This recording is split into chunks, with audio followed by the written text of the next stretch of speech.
Now, Joseph was sold into prison. He was sold into prison. But now remember, if you look at the story from here, the same excellence that he displayed and God's backing and favor when he was in Potiphar's house, he took it to the prison with him.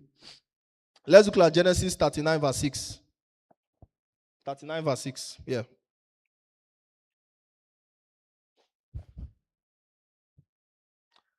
And this was Potiphar before Joseph was sent to the prison. And he left all that he had in Joseph's hand, and he knew not aught what he had, save the bread which he ate.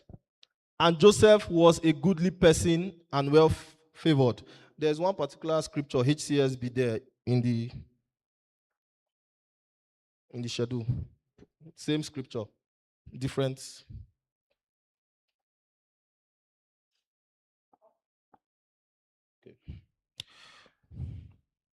Okay, let's continue. Now, if you think about it, while in Potiphar's house, do you know what it means for somebody to leave everything, a slave you bought on the road, to leave everything in the house under his care apart from his wife? Do you think a lazy slave can be given such responsibility? A lazy person can be given such responsibility. That means Joseph must have shown or exhibited some characteristic of somebody who has a responsible mindset. He must have been hardworking. I want to believe so. For you to be in charge, you must have served.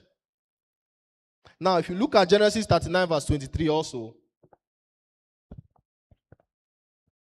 39:23. The warden did not bother with anything under Joseph's authority because the Lord was with him and the Lord made everything that he did successful. Even in prison, Joseph was still successful. That means Joseph has a character of being consistently diligent. As a slave, he was diligent, he was hardworking, he had an excellent spirit. As a prisoner, the same thing. And the warden said, you come and be in charge of all the prisoners. That's who Joseph was.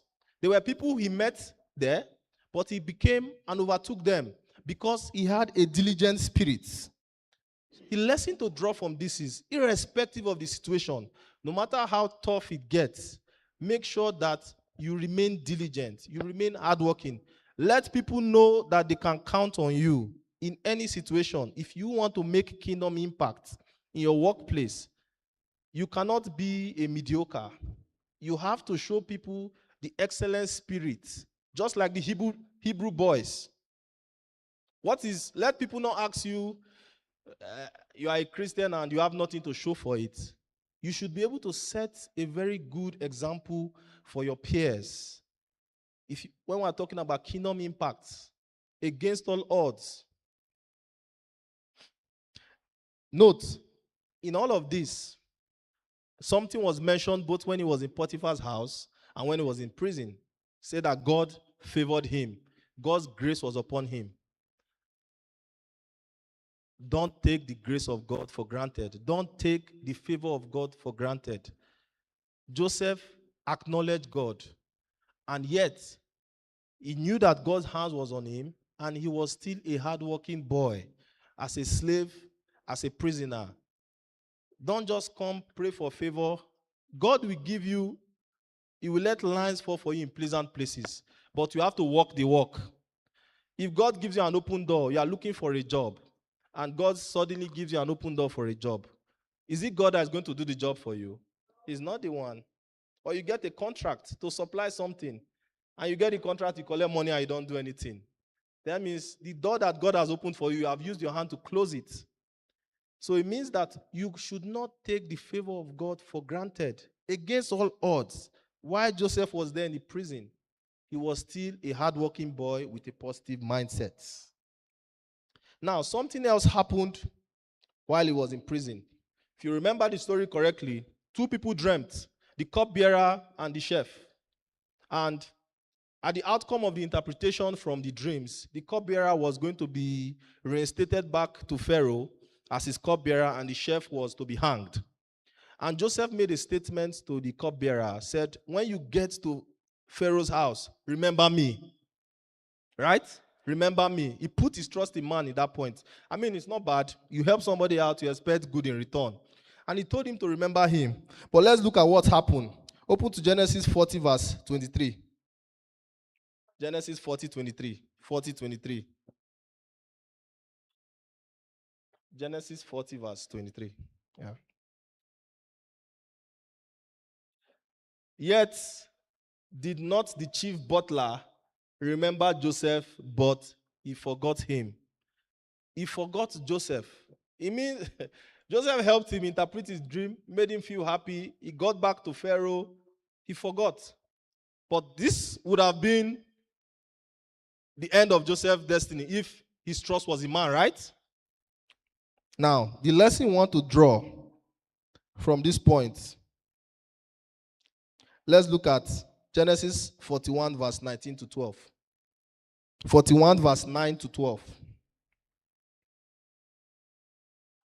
Then spake the chief butler unto Pharaoh. This was when Pharaoh now had a dream, saying, I do remember my faults this day. Pharaoh was wroth with his servants and put me in ward in the captain of the guard's house. That is when he was sent to prison, both me and the chief baker. And we dreamed a dream in one night. And I and he, we dream each man, next slide, according to the interpretation of his dream. And there was there with us a young man, an Hebrew, servant to the captain of the guard, that is Potiphar. And we told him, and he interpreted to us our dreams. To each man according to his dream he did interpret. Now, this was after 2 years, I believe, when Pharaoh dreamt. He now remembered that there was somebody in the prison who interpreted his dream. And this was a dream that was seriously disturbing Pharaoh. And Pharaoh had tried everything he could with all his own people to get an interpretation of that dream, but he did not. Do you know, what if when the cupbearer came out of prison, he remembered Joseph, and he said, oh God, there's somebody in prison, it was good to me, he's my friend. What would have been the best position that Pharaoh would give him as a former slave? Maybe you say, okay, you are now free, you can go. You will now become a refugee in Egypt, or you will come as somebody just working in Pharaoh's house, a low servant. But God's time is the best. God's time is the best. He remembered at the right time, such that when Joseph gave the interpretation of the dream, the same diligence and consistency that Pharaoh saw, that Potiphar saw, the word in saw, Pharaoh also saw it in Joseph. And what did they make Joseph? Number 2 in the entire kingdom. Imagine being from Kenya and coming to be the vice president of Nigeria. Who formed you? You know? So God's time is the best. That is the lesson from this. Delay is not denial. God's time is the best.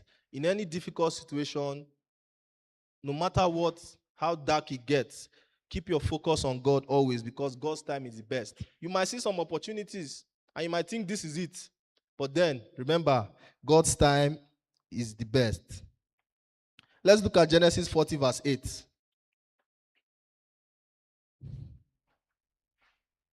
Okay, no. Genesis 41, verse 38 to 40. Genesis 41, verse 38 to 40.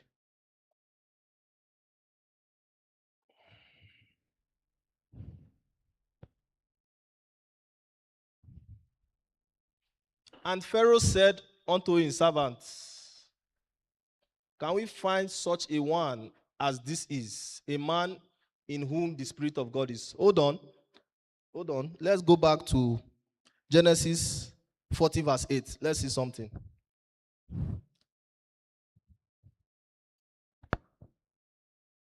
And they said unto him, we have dreamed a dream, and there is no interpreter of it. And Joseph said unto them, do not interpretations belong to God? Tell me them, I pray you. This was while he was still in the prison, when the cupbearer and the chef approached him. What did Joseph do here? Did he acknowledge himself? Who did he acknowledge there? God. Now, let's look at Genesis 41, verse 15 to 16. And Pharaoh said unto Joseph, I have dreamed a dream, and there is none that can interpret it, and I have heard say of you,